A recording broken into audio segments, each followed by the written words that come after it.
Superhero, bukan dalam komik, bukan dalam novel, bukan dalam film. Kaulah superhero, superhero.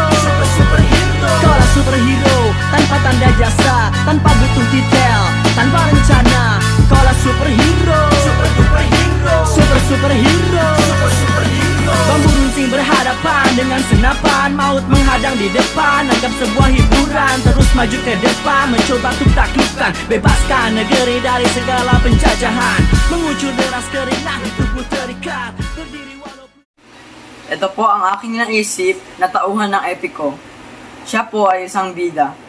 Ang kanyang pangalan po ay Alitaptapman. Isa sa kanyang kakayahan ay maaaring lumaki o lumiit para madali siya makalusot sa isang lugar. Kapag siya ay maliit, madali rin siya makapagtago sa mga kalaban. Kung siya naman ay malaki, ay mas malakas ang hangin na magagawa ng kanyang pakpak. Si Alitaptapman ay may kakayahan na linisan ang maduming hangin dahil sabi sa pag-aaral, ang mga alitaptap ay isa senyales na ang hangin ay ubod ng linis. Kakalabanin din ni Alitaptapman ang mga taong madalas na nagdudumi sa hangin. Ang kanyang pakpak ay ipapagaspas upang maipon rin ang mga dumi sa paligid.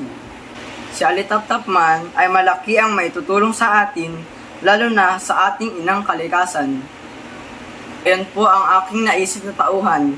Salamat po sa pakikinig. Paalam!